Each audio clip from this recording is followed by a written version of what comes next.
ठही वियो विष्णु अर्पण। असांखे लॻे थो भई कचरो चवंदी हूंदी विष्णु अर्पण, न, उहो कचरो फेंके पई पर कमु कंदे कंदे हुनजे मुख मां छा निकिरी वियो विष्णु अर्पण। भई अॼु मुंहिंजा स्वास आहिनि, मां इहो कमु करे थी सघां, इहो सॼो श्रेय कंहिंखे थो वञे विष्णु भॻवान खे।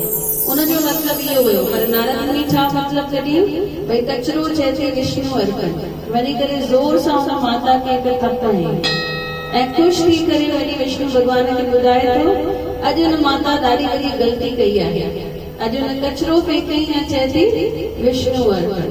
त पुछन्स था विष्णु भॻवान पोइ तूं छा कयो? अञा नारद मुनि ॿुधाइनि था भई मां हुनखे छा करे आयो आहियां, थप हणी आयो आहियां। ॾिसनि त हुन थप जा निशान कंहिंजे चेहरे ते हुया, विष्णु भॻवान जे चेहरे ते हुया। त विष्णु भॻवान खां पुछन्स था ही छा आहे निशान? चईस जॾहिं तूं हिन माता खे थप हयं उनजे अंदर मां आवाज़ निकितो विष्णु अर्पण। छो त हुनखे आदत हुई त जीअं तूं हुनखे थप हई उहा थप बि कंहिंखे अची मिली, मूंखे अची मिली। बोल गोदी हरे घनश्याम की। त चयोसीं मनड़ो मां तोसां लॻायो आहे। बाबा खे मन में विहारींदासीं त जेके ख़ुशियूं मिलंदियूं उहे बि उन्हनि जूं आहिनि, जेका साराह मिलंदी उहा बि उन्हनि जी आहे, जेका गिला मिलंदी उहो बि उन्हनि जी आहे। लेडीज़ छा कंदियूं आहिनि, ॾाढो टेंशन खणी वेंदियूं आहिनि, कोई ॻाल्हि ॿुधंदियूं आहिनि, भई फलाणे मुंहिंजे लाइ हीअं चयो, फलाणे मुंहिंजे लाइ उहो चयो। अगरि मन में बाबा वेठो आहे, दिलि में चयो, जंहिं बि चयो हुन बाबा लाइ चयो, उहो सभु कंहिंखे ॾेई छॾो, बाबा खे। चवंदा आहिनि न छो कयां परवाह, उहे सभु सस वेठा, उन्हनि खे सभु सच्चाई ख़बर आहे। चवंदा आहिनि न सत्यमेव जयते। थोड़ी देर लाइ भली उहो गिला वग़ैरह हले पर असां मन दुखी न करूं, असां सॼो भार कंहिंखे छॾी ॾियूं, बाबा खे। मन में केरु वेठा आहिनि, बाबा वेठा आहिनि। चवंदा आहिनि केरु गिला करे त ख़ुशि थी भई असांजा कर्म छा थी विया, घटि थी विया। जेको गिला करे थो उनजा कर्म घटि थी विया। हिकु राजा ब्राह्मणनि खे घुराई भई मुंहिंजे घर अचो, उते अची करे खाधो खाओ। हाणे जीअं उन्हनि खे खाधो खारायो वियो, सभई जेके ब्राह्मण हुया उहे लाइन सां गुज़ारे विया। हाणे चित्रगुप्त घुराई सभिनी खे भई इहो कंहिंजे खाते में लिखां, ब्रह्म हत्या जो जेको गुनाह आहे उहो कंहिंजे खाते में लिखां। त विष्णु भॻवान सां ॻाल्हाए थो। विष्णु भॻवान चईस राजा जो थोरी हुनखे कुझु कसूर आहे, हुन त सुठी नियत सां खाधो खारायो। त विष्णु जे इनजे राजा जे नाले ते न लिखजे, चईस रांधे जे नाले ते लिखां, जंहिं रांधो खाधो ठाहियो, चईस न हुनजे नाले बि न लिखजे, हुनखे त ख़बर ई न पई छा थियो। ऐं थियो छा हुयो, नांग ऐं हिल पाण में विढ़नि पिया ऐं विढ़ंदे विढ़ंदे उहे नांग जो ज़हर अची हुन खाधे में किरियो हो। चईस पोइ भला हिननि ॿिन्ही जे नाले में, चईस न जानवरनि जे नाले ते पाण लिखी नथा सघूं, हुननि जो त धर्म इहो आहे त ॿिए खे मारे करे खाओ। चईस ठीकु आहे हाणे कंहिंजे नाले ते लिखां, चईस हाली इहो कर्म छॾे ॾे, हाली इहो कंहिंजे अकाउंट में न लिखंदासीं। चङा साल थी विया, 10-15 साल थी विया। उन शहर में हिकु ब्राह्मण आयो ऐं खूह ते 2 मायूं वेठियूं हुयूं, पाण में वेठियूं ॻाल्हियूं करण। इन ब्राह्मण अची करे पुछियो भई फलाणे राजा जो घर कहिड़ो आहे? त हिकु माता छा चई, उहो ब्राह्मण जंहिं ब्रह्म हत्या कई हुई। बोलो गोदरी वारे। हाणे विष्णु भॻवान ॿुधाइनि था चित्रगुप्त खे, चईस अचो हाणे तव्हांजो ग्राहक मिली वियो, कंहिंजे नाले ते लिख सॼो, हुन माता जे नाले ते लिख। छो त हुन मज़ाक ॿुधाई, हुनखे ख़बर कान्हे भई ब्रह्म हत्या राजा कई आहे की न, पर हुन पंहिंजी मस्तीअ में चई ॾिनई भई ब्रह्म हत्या जो पाप कंहिंजे मथां लिख, राजा जे मथां। ॾिसो राजा जा कर्म कटिजी विया, उन माता जा जंहिं लीला कई उनजा कर्म ठही विया। त हिन करे थोरी बि गिला थिए, बिल्कुलु दुखी न थीजे, मन में कंहिंखे विहारे छॾिजे, बाबा खे।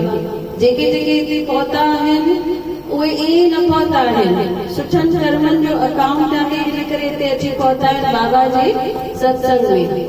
ऐं सुठा कर्म कया हूंदासीं पिछले जन्म में, इन करे असांखे अहिड़ा सुठा कामिल मुर्शिद गुरु थी करे मिलिया आहिनि। त सभई मिली करे छा छा कराईंदा, कोई पिछले जन्म के अच्छे कर्म मुझे बाबा तेरा प्यार मिला, कोई पिछले जन्म के अच्छे कर्म मुझे बाबा तेरा प्यार मिला।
कोई